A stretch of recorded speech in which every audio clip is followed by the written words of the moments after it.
Hi friends, ಇದು mastmaga.comನ international bulletin ಸುತ್ತು ಜಗತ್ತು. ನಾನು ಅಮರ್ ಪ್ರಸಾದ್. ಅಮೆರಿಕದಲ್ಲಿ ಒಂದರ ಹಿಂದೊಂದು ದೊಡ್ಡ ನಿರ್ಧಾರ ಕೈಗೊಳ್ತಾ ಇರೋ ಟ್ರಂಪ್ ಈಗ ಅಮೆರಿಕದ ಅಪರಾಧಿಗಳಿಗೆ ಭಯಾನಕ ಶಿಕ್ಷೆಯನ್ನು ಘೋಷಿಸಿದ್ದಾರೆ. ಅಕ್ಷರಶಃ ನರಕ ತೋರಿಸೋ ಕೆಲಸವನ್ನು ಶುರು ಮಾಡಿದ್ದಾರೆ. ಲೇಖನ್ ರೈಲಿ ಅನ್ನೋ ಹೊಸ ಕಾಯ್ದೆಗೆ ಟ್ರಂಪ್ ಸೈನ್ ಹಾಕಿದ್ದಾರೆ. ಈ ಕಾಯ್ದೆ ಮೂಲಕ ಕಳ್ಳತನ ಮತ್ತು ಹಿಂಸಾತ್ಮಕ ಅಪರಾಧಗಳಲ್ಲಿ ತೊಡಗಿಕೊಂಡಿರುವ ಅಕ್ರಮ ವಲಸಿಗರಿಗೆ ಗ್ವಾಂಟಾನಮೋ ಬೇ ಜೈಲಿಗೆ ಗಡಿಪಾರು ಮಾಡೋಕೆ ಟ್ರಂಪ್ ಆದೇಶ ಕೊಟ್ಟಿದ್ದಾರೆ. ಇದನ್ನು ಕೇಳಿನೇ ಅಕ್ರಮ ವಲಸಿಗರು ವಾಪಸ್ ಬೇಲಿ ಹಾರಿ ಅವ್ರ ದೇಶಕ್ಕೆ ಹೋಗಬೇಕು ಅಂತ ಭಯಾನಕ ಜೈಲಿದು, ಅಲ್ಲಿಗೆ ಹಾಕೋಕೆ ಆದೇಶ ಕೊಟ್ಟಿದ್ದಾರೆ. ಈಗ ಆಲ್ರೆಡಿ ಅಲ್ಲಿ ಎಲ್ಲ ರೀತಿಯ ತಯಾರಿಗಳನ್ನು ಕೂಡ ಮಾಡಿಕೊಳ್ಳಿ ಅಂತ ಅಧಿಕಾರಿಗಳಿಗೆ ನಿರ್ದೇಶನ ಕೊಟ್ಟಿದ್ದಾರೆ. ಒಂದೆರಡಲ್ಲ, ಸುಮಾರು 30,000 ಕೈದಿಗಳನ್ನು ಇಡೋಕೆ ಫೆಸಿಲಿಟಿ ಮಾಡಿ ಅಂತ ಆದೇಶ ಕೊಟ್ಟಿದ್ದಾರೆ. ಸ್ನೇಹಿತರೆ, ಸಾಮಾನ್ಯವಾಗಿ ಜೈಲು ಅಂದರೆ ಒಂದು ಸ್ವಲ್ಪ ಭಯ ಇರುತ್ತೆ. ಆದರೆ ಟ್ರಂಪ್ ಕಳಿಸ್ತಿರೋ ಜೈಲು ಇದೆಯಲ್ಲ, ಸಾಮಾನ್ಯದಲ್ಲ. ಆಗಲೇ ಹೇಳಿದಾಗೆ ಗ್ವಾಂಟಾನಮೋ ಬೇಗ ಹಾಕ್ತಾರೆ ಅಂತ ಕೇಳಿನೇ ಅಕ್ರಮ ವಲಸಿಗರು ವಾಪಸ್ ಬೇಲಿ ಹಾರಿ ಅವ್ರ ದೇಶಕ್ಕೆ ಹೋಗಬೇಕು. ಅತ್ಯಂತ ನಟೋರಿಯಸ್ ಜೈಲು. ಅಮೆರಿಕ ಲಿಟ್ರಲಿ ಅಲ್ಲಿ ನರಕ ತೋರಿಸ್ಬಿಡುತ್ತೆ ಕೈದಿಗಳಿಗೆ. ಅಮೆರಿಕದ ನೆಲದಲ್ಲಿ, ಮೇನ್ಲ್ಯಾಂಡ್ ಅಮೆರಿಕದಲ್ಲಿ ಇರುವಂತಹ ಜೈಲುಗಳಲ್ಲಿ ಲಾಯರ್ಸ್ ಬಂದು ಕಾಟ ಕೊಡೋದು, ಮಾನವ ಹಕ್ಕು ಅಂತ ಕಾಟ ಕೊಡೋದು, ಅಮೆರಿಕದ ಜಡ್ಜ್ಗಳು ಮಧ್ಯಪ್ರವೇಶ ಮಾಡೋದು ಎಲ್ಲ ನಡೆಯುತ್ತೆ. ಆದರೆ ಕ್ಯೂಬಾ ಪಕ್ಕದಲ್ಲಿರೋ ಈ ಗ್ವಾಂಟಾನಮೋ ಬೇ ಇದೆಯಲ್ಲ, ಅಲ್ಲಿ ಅಮೆರಿಕ ಒಂಚೂರು ಜಾಗ ತೊಗೊಂಡು ಮಾಡ್ಕೊಂಡಿರೋ ಈ ಜೈಲು ಇದೆಯಲ್ಲ, ನರಕ ದರ್ಶನ ಮಾಡಿಸ್ಬಿಡುತ್ತೆ. ಅಲ್ಲಿ ಯಾವ ಮಾನವ ಹಕ್ಕು ಇಲ್ಲ, ಮಾವನ ಹಕ್ಕೂ ಇಲ್ಲ. ಕೈದಿಗಳಿಗೆಲ್ಲ ಅಮೆರಿಕ ಕೊಡೋ ಶಿಕ್ಷೆನ ಅನುಭವಿಸೋದಲ್ಲ, ಕೇಳಿದ್ರೂ ಕೂಡ ಭಯ ಆಗುತ್ತೆ. ವಿಚಿತ್ರ, ಭಯಾನಕ, ಅಪರೂಪ, ಹೀಗೆ ಹೆಂಗೆಲ್ಲ ವರ್ಣಿಸ್ಬೋದೋ ಆ ರೀತಿ ಎಲ್ಲ ಶಿಕ್ಷೆಯನ್ನು ಅಮೆರಿಕಲ್ಲಿ ಕೊಡುತ್ತೆ. ಮೇನ್ಲ್ಯಾಂಡ್ ಅಮೆರಿಕದಲ್ಲಿ ಈ ರೀತಿದೆಲ್ಲ ಮಾಡೋಕ್ಕೆ ಬರೋದಿಲ್ಲ, ಮಾನವ ಹಕ್ಕುಗಳ ಫ್ಲಾಗ್ ಬೇರಲ್ವಾ, ಒಳಗಡೆ ಜಗಳ ಶುರುವಾಗುತ್ತೆ ಅಂತ ಹೇಳಿ ಅಮೆರಿಕದ CIA ಇದನ್ನು ಪ್ರಯೋಗಶಾಲೆ ರೀತಿ ದೂರದಲ್ಲಿ ಇಟ್ಕೊಂಡಿದೆ. ಇಲ್ಲಿನ ಡಿಸೈನ್ ಶಿಕ್ಷೆಗಳಿಗೆ ಸಂಬಂಧಪಟ್ಟಂತೆ ನಾವು ಗ್ವಾಂಟಾನಮೋ ಬೇ ಜೈಲಿಗೆ ಸಂಬಂಧಪಟ್ಟಂತೆಯೇ ಈ ವಿಶೇಷ ವರದಿಯಲ್ಲಿ ಡೀಟೇಲ್ ಆಗಿ ಮಾಹಿತಿಯನ್ನು ಕೊಟ್ಟಿದ್ವಿ. ಸ್ಯಾಂಪಲ್ಗೆ ಒಂದೆರಡು ಹೇಳಬೇಕು ಅಂದರೆ, ಒಂದು, ಬಿಳಿ ಬಣ್ಣದ ಒಂದು ರೂಮಿಗೆ ಕೂಡ ಹಾಕಿ ಆಚೆ ಬಿಡಲ್ಲ. ದಿನ ಅವರು ಆ ರೂಮಲ್ಲೇ ಕೂತ್ಕೊಂಡು ತಲೆ ಕೆಡಿಸ್ಕೋಬೇಕು. ಎಲ್ಲ ಬಿಳಿ ಬಿಳಿ ಬಿಳಿ ಬಿಳಿ. ಅವರ ಆಹಾರ ಕೂಡ ಬಿಳಿನೇ ಕೊಡ್ತಾರೆ, ಬೇರೆ ಕಲರೇ ನೋಡಕ್ಕೆ ಬಿಡಬಾರ್ದು, ಆ ರೀತಿ ಮಾಡಿಬಿಡ್ತಾರೆ. ಮಿರರ್ ಇಲ್ಲ, ಏನು ಕಲರ್ಸೇ ಇಲ್ಲ ಬೇರೆ. ಅವರ ಇಂದ್ರಿಯಗಳು ಹುಚ್ಚೆದ್ದು ಹೋಗ್ಬಿಡ್ಬೇಕು, ಬರೀ ಒಂದೇ ಕಲರ್ ನೋಡಿ, ಆ ರೀತಿ ಹಿಂಸೆ ಕೊಡ್ತಾರೆ. ಎರಡನೇದು, ಊಟ ಮಾಡದೇ ಇರೋರಿಗೆ, ಬೇಡ ಅಂತ ಹಠ ಮಾಡೋರಿಗೆ ಹೊಟ್ಟೆ ತುಂಬಿದ್ರೆ ಅವರ ಹಿಂಭಾಗದಿಂದ ಪೈಪ್ ಹಾಕಿಬಿಟ್ಟು ಅವರ ಕರುಳಿಗೆ ಆಹಾರವನ್ನು ತುಂಬೋ ಕೆಲಸವನ್ನು ಮಾಡಲಾಗತ್ತೆ. ಜೊತೆಗೆ ವಿಪರೀತ ಶಬ್ದವನ್ನು ಮಾಡಿ ಕಿರಿಕಿರಿ ಮಾಡಲಾಗುತ್ತೆ ಲಾಂಗ್ ಟೈಮ್. ಜೊತೆಗೆ ತುಂಬ ಕೋಲ್ಡ್ ಇರೋ ಜಾಗವನ್ನು ಕ್ರಿಯೇಟ್ ಮಾಡಿ ಅದರಲ್ಲಿ ಹಾಕಿಬಿಟ್ಟು ಅವ್ರನ್ನ ಬಾಯಿ ಬಿಡಿಸೋಕೆ ಪ್ರಯತ್ನ ಪಡಲಾಗುತ್ತೆ.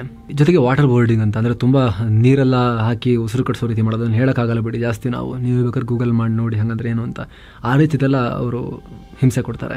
ಇದೇ ಕಾರಣಕ್ಕೆ ಜಗತ್ತಿನ ಮಾನವ ಹಕ್ಕು ಸಂಘಟನೆಗಳು, ಖುದ್ದು ವಿಶ್ವಸಂಸ್ಥೆ ಕೂಡ ಇದು ಎಂಥ ನರಕವನ್ನು ಮಾಡಿಟ್ಟಿದ್ದೀರಿ ಸ್ವಾಮಿ ಅಂತ ಅಮೆರಿಕವನ್ನು ಕೇಳಿದ್ವು. ಆದರೆ ನಾವು ಕೈದಿಗಳಿಗೆ ಚಿಕಿತ್ಸೆ ಕೊಡ್ತಿರೋದಿದು ಅಂತ ಹೇಳಿದರು. ಟೀಕಾಕಾರರು ಇದನ್ನು ಟಾರ್ಚರ್ ಅಂತ ಕರೀತಾ ಇದ್ದಾರೆ, ಟೀಕಾಕಾರಿ ಕೆಲಸ ಇಲ್ಲ ಅಂತ ಅಮೆರಿಕ ಸೇನೆ ಹೇಳ್ತಾ ಇತ್ತು. ಜೊತೆಗೆ ಆಗಲೇ ಹೇಳಿದ ಹಾಗಿದ್ದು ಕ್ಯೂಬಾ ಪಕ್ಕದಲ್ಲಿ, ಕ್ಯೂಬಾದಲ್ಲಿರುವ ಅಮೆರಿಕದ ನೌಕಾನೆಲೆಯಲ್ಲಿದೆ. 2001 ಅವಳಿ ಕಟ್ಟಡ ದಾಳಿ ನಂತರ ಅಂದಿನ ಅಮೆರಿಕ ಅಧ್ಯಕ್ಷ ಜಾರ್ಜ್ W. ಬುಷ್ ಆಡಳಿತದಲ್ಲಿ ಇದನ್ನು ನಿರ್ಮಾಣ ಮಾಡಲಾಗಿತ್ತು. ಇಲ್ಲಿ ಭಯೋತ್ಪಾದನೆಯಲ್ಲಿ ತೊಡಗಿಸಿಕೊಂಡಿರೋರು, ದೊಡ್ಡ ದೊಡ್ಡ ಅಪರಾಧಿಗಳು, ಅವ್ರನ್ನ ಇಲ್ಲಿ ಕೂಡಿಡಲಾಗುತ್ತೆ.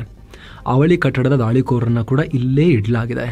ಈ ಸ್ಥಳದಲ್ಲಿ ಅಕ್ರಮ ವಲಸಿಗರಿಗೆ ಅಂತಲೇ ಸಪರೇಟ್ ಆದ ಫೆಸಿಲಿಟಿ ಇದೆ. ಅಲ್ಲಿ ವಲಸಿಗರನ್ನು ಕೂಡ ಹಾಕಲಾಗುತ್ತೆ. 2020-23 37 ಮಂದಿ ಅಕ್ರಮ ವಲಸಿಗರು ಜೈಲಿನಲ್ಲಿದ್ದರು. 2002ರಲ್ಲಿ ಉಗ್ರರು ಎಲ್ಲ ಸೇರಿ ಒಟ್ಟು 800 ಕೈದಿಗಳಿದ್ರು. ಪ್ರಸ್ತುತ ಇವರಲ್ಲಿ 15 ಮಂದಿ ಮಾತ್ರ ಉಳ್ಕೊಂಡಿದ್ದಾರೆ. ಉಳಿದವ್ರನ್ನ ಬೇರೆ ಬೇರೆ ಕಡೆ ಸ್ಥಳಾಂತರ ಮಾಡಿದ್ದೀವಿ ಅಂತ ಹೇಳ್ತಿದ್ದಾರೆ. ಅವ್ರು ಎಲ್ಲೋದ್ರು, ಏನಾದರೂ, ಎಲ್ಲಿ ಸ್ಥಳಾಂತರ ಮಾಡಿದ್ದಾರೆ, ಭೂಮಿ ಮೇಲೆ ಬೇರೆ ಕಡೆ ಸ್ಥಳಾಂತರ ಮಾಡಿದ್ದಾರೆ ಅಥವಾ ಆಚೆಗೇನಾದ್ರು ಕಳಿಸಿದಾರ, CIAಗೆ ಮಾತ್ರ ಗೊತ್ತು. ಇಂಥ ಭಯಾನಕ ಜೈಲಿಗೆ ಸುಮಾರು 30,000 ಅಕ್ರಮ ವಲಸಿಗರನ್ನು ಹಿಡ್ಕೊಂಡು ಹೋಗಿ ತುಂಬ್ತೀವಿ ಅಂತ ಟ್ರಂಪ್ ಆದೇಶ ಕೊಟ್ಟಿದ್ದಾರೆ. ಹೀಗಾಗಿ ಆ 30,000 ಜನರ ಪರಿಸ್ಥಿತಿ ಬಗ್ಗೆ ಜಾಗತಿಕವಾಗಿ ಆತಂಕ ವ್ಯಕ್ತ ಆಗ್ತಾ ಇದೆ.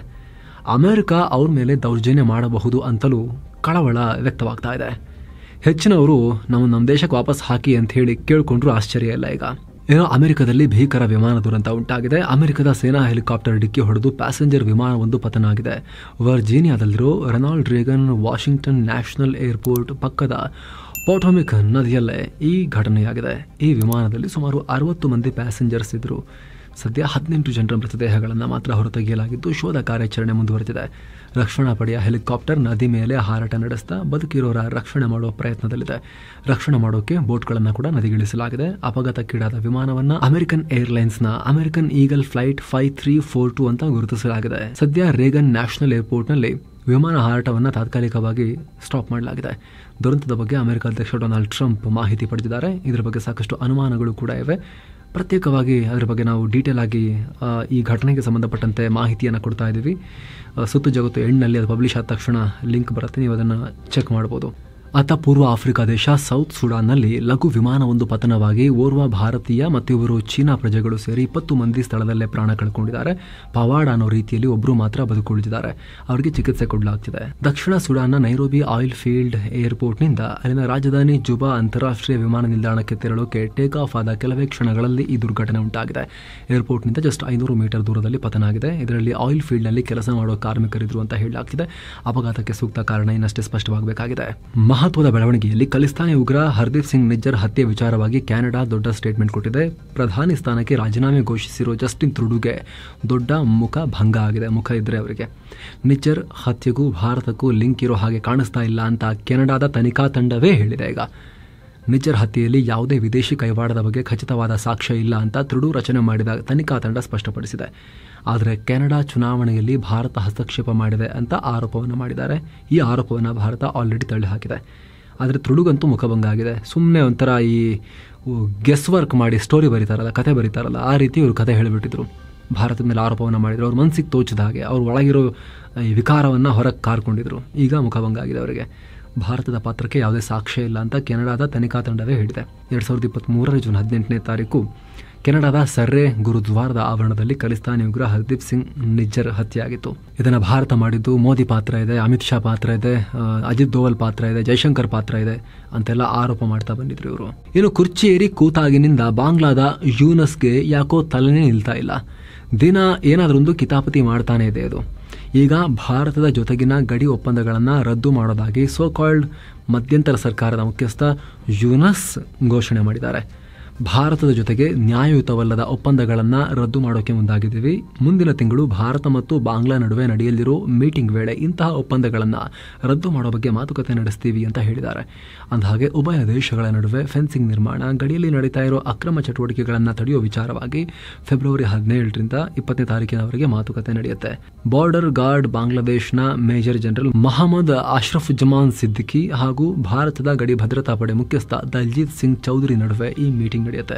ಈ ವೇಳೆ ಹಸೀನಾ ಕಾಲದಲ್ಲಿ ಮಾಡಿಕೊಂಡಿರೋ ಒಪ್ಪಂದಗಳನ್ನು ರದ್ದು ಮಾಡೋಕೆ ಈ ಯೂನಸ್ ಆ್ಯಂಡ್ ಗ್ಯಾಂಗ್ ಮುಂದಾಗಿದೆ. ನಮಗೆ ಅನ್ಯಾಯ ಆಗಿಬಿಟ್ಟಿದೆ, ಭಾರತಕ್ಕೆ ಹಸೀನಾ ಅನುಕೂಲ ಮಾಡಿಕೊಟ್ಟಿದ್ದಾರೆ ಅನ್ನೋದು ಇವರ ಅಳಲು ಹಲುಬ್ತಾ ಇದ್ದಾರೆ. ಜಗತ್ತಿನ ಎಐ ಮಾರ್ಕೆಟ್ನಲ್ಲಿ ಚೀನಾ ನಿರ್ಮಿತ ಎಐಗಳು ಭಾರಿ ಸಂಚಲನಕ್ಕೆ ಕಾರಣವಾಗಿವೆ. ಇದೀಗ ಡೀಪ್ ಸೀಕ್ ನಂತರ ಚೀನಾದ ಟೆಕ್ ಕಂಪನಿ ಅಲಿಬಾಬಾ ಕ್ವಾನ್ 2.5 ಮ್ಯಾಕ್ಸ್ ಹೆಸರಿನ ಹೊಸ ಎಐ ಚಾಟ್ಬಾಟ್ ಲಾಂಚ್ ಮಾಡಿದೆ. ಇದು ಓಪನ್ ಎನ GPT 4.4, ಚೀನಾದ ಡೀಪ್ ಸಿಕ್ V3 ಮತ್ತು ಫೇಸ್ಬುಕ್ನ ಲಾಮಾ 3.1 ಅನ್ನು ಮೀರಿಸುತ್ತೆ ಅಂತ ಕಂಪನಿ ಹೇಳ್ಕೊಂಡಿದೆ. ಏನೋ ಗಾಜಾ ಜನರನ್ನ ಫುಲ್ ಖಾಲಿ ಮಾಡಿ ಇಸ್ರೇಲ್ ಅದನ್ನು ತಗೊಂಡು ಅಲ್ಲಿನ ಜನರನ್ನ, ಗಾಜಾದಲ್ಲಿರೋ ಪ್ಯಾಲೆಸ್ತೀನಿಗಳನ್ನ ಜೋರ್ಡನ್ಗೆ, ಈಜಿಪ್ಟ್ಗೆ ಸ್ಥಳಾಂತರ ಮಾಡಬೇಕು ಅನ್ನೋ ಟ್ರಂಪ್ ಐಡಿಯಾಗೆ ಈಜಿಪ್ಟ್ ಮತ್ತು ಜೋರ್ಡನ್ ಕಡೆಯಿಂದ ವಿರೋಧ ಕೇಳಿಬಂದಿದೆ. ಈಜಿಪ್ಟ್ ಅಧ್ಯಕ್ಷ ಅಬ್ದುಲ್ ಫತಾ ಅಲ್ ಸಿಸಿ ಮತ್ತು ಜೋರ್ಡನ್ ರಾಜ ಅಬ್ದುಲ್ಲಾ II ಟ್ರಂಪ್ ಪ್ಲಾನ್ ತಿರಸ್ಕರಿಸಿದ್ದಾರೆ ಅಂತ ವರದಿಯಾಗ್ತಾ ಇದೆ. 2021ರಲ್ಲಿ ಅಮೆರಿಕ ಅಧ್ಯಕ್ಷ ಡೊನಾಲ್ಡ್ ಟ್ರಂಪ್ ಫೇಸ್ಬುಕ್ ಮತ್ತು ಇನ್ಸ್ಟಾ ಅಕೌಂಟ್ ಅನ್ನ ಬ್ಯಾನ್ ಮಾಡಿದ್ದ ವಿಚಾರವಾಗಿದೀಗ ಮೆಟಾ ಸಂಸ್ಥೆ ಮತ್ತು ಟ್ರಂಪ್ ನಡುವೆ ಲೀಗಲ್ ಸೆಟಲ್ಮೆಂಟ್ ಆಗಿದೆ. ಟ್ರಂಪ್ಗೆ ಮೆಟಾ ಸಂಸ್ಥೆ $25 ಮಿಲಿಯನ್ ಅಂದರೆ $207 ಕೋಟಿ ದುಡ್ಡು ಕೊಡಬೇಕು ಅಂತ ಆಗಿದೆ. 2021ರಲ್ಲಿ ನಡೆದ ಅಮೆರಿಕದ ಕ್ಯಾಪಿಟಲ್ ಮೇಲಿನ ದಾಳಿ ಸಂಬಂಧ ಅಂದು ಟ್ರಂಪ್ರ ಫೇಸ್ಬುಕ್ ಮತ್ತು ಇನ್ಸ್ಟಾ ಅಕೌಂಟ್ ಮೇಲೆ ಮೆಟಾ ನಿರ್ಬಂಧ ಹೇರಿತ್ತು. ಹೀಗಾಗಿ ಟ್ರಂಪ್ ಮೆಟಾ ವಿರುದ್ಧ ಮೊಕದ್ದಮೆ ಹೂಡಿದ್ರು. ನಂತರ 2024ರಲ್ಲಿ ನಿರ್ಬಂಧವನ್ನು ತೆಗೆದುಹಾಕಲಾಗಿತ್ತು. ಆದ್ರೀಗ ಮೆಟಾದಿಂದ $207 ಕೋಟಿ ಹಣವನ್ನು ಪಡೆದು ಕೋರ್ಟ್ ಆಚೆಗೆ ಮ್ಯಾಟರ್ ಸೆಟಲ್ ಮಾಡೋಕೆ ಟ್ರಂಪ್ ಓಕೆ ಮಾಡಿದ್ದಾರೆ. ಬಿಡ್ಲಿಲ್ಲ ನೋಡಿ, ಕಡೆಗೂ ಕೂಡ ಇವರ ಹತ್ರನೂ ಇಸ್ಕೊಂಡಿದ್ದಾರೆ ಟ್ರಂಪ್. ಸಿರಿಯಾದಲ್ಲಿ ಪದಚ್ಯುತ ಅಧ್ಯಕ್ಷ ಬಶರ್ ಅಲ್ ಅಸದ್ ರಷ್ಯಾಗೆ ಓಡೋದ ನಂತರ ಅಲ್ಲಿನ ರೆಬೆಲ್ ಆಡಳಿತ ಅಹಮದ್ ಅಲ್ ಶರಾರನ್ನ ಹಂಗಾಮಿ ಅಧ್ಯಕ್ಷರನ್ನಾಗಿ ನೇಮಕ ಮಾಡಿದ್ದಾರೆ. ಇವರಿಗೆ ತಾತ್ಕಾಲಿಕ ಶಾಸಕಾಂಗ ರಚಿಸುವ ಜವಾಬ್ದಾರಿ ಕೂಡ ಕೊಡಲಾಗಿದೆ. ಏನೋ ಗ್ರೀನ್ಲ್ಯಾಂಡ್ ಅನ್ನ ತಗೊಳ್ಳೋಕೆ ಹಪಿಸ್ತಿರೋ ಅಮೆರಿಕ ಅಧ್ಯಕ್ಷ ಡೊನಾಲ್ಡ್ ಟ್ರಂಪ್ಗೆ ಗ್ರೀನ್ಲ್ಯಾಂಡ್ ಅಲ್ಲಿರೋ ಒಂದು ಸ್ವಲ್ಪ ಜನ ಇದಾರಲ್ಲಿ ಅವರಿಂದಲೂ ಕೂಡ ಬಹಳ ವಿರೋಧ ವ್ಯಕ್ತ ಆಗಿದೆ. 85% ಗ್ರೀನ್ಲ್ಯಾಂಡ್ ಜನರು ಅಮೆರಿಕಗೆ ಸೇರೋಕೆ ವಿರೋಧಿಸಿದ್ದಾರೆ. ಕೇವಲ 6% ಜನ ಮಾತ್ರ ಆಸೆ ತೋರಿಸಿದ್ದಾರೆ ಅಮೆರಿಕನ್ ಪ್ರಜೆ ಆಗಿಬಿಡೋಣ ಅಂತ. ಇನ್ನು 9% ಜನ ಯಾವುದೇ ಇಂಟ್ರೆಸ್ಟ್ ಅನ್ನು ತೋರಿಸಿಲ್ಲ. ಇತ್ತೀಚೆಗೆ ನಡೆದ ಪೋಲ್ಸ್ಟರ್ ವಾರಿಯನ್ ಸಮೀಕ್ಷೆಯಲ್ಲಿ ಈ ವಿಚಾರ ಬಯಲಾಗಿದೆ. ಇದಕ್ಕೆ ಸಂಬಂಧಪಟ್ಟಂತೆ ಕೂಡ ನಾವು ಡೀಟೇಲ್ ಆಗಿ ಫುಲ್ ಮಾಹಿತಿಯನ್ನ ಕೊಟ್ಟಿದ್ದೀವಿ. ಅದರ ಲಿಂಕ್ ಇಲ್ಲಿದೆ. ಹಾಗೆ ಗ್ವಾಂಟಾನಮೋ ಬೇ ಜೈಲಿಗೆ ಸಂಬಂಧಪಟ್ಟಂತ ವಿಡಿಯೋದ ಲಿಂಕ್ ಇಲ್ಲಿದೆ. ಆಸಕ್ತರು ಚೆಕ್ ಮಾಡಬಹುದು. ಇದಾಗಿತ್ತು ಇವತ್ತಿನ ಜಗತ್ತಿನ ಸುತ್ತಾಟ. ಮತ್ತೆ ಭೇಟಿಯಾಗ್ತಿರೋಣ. ನಮಸ್ತೆ.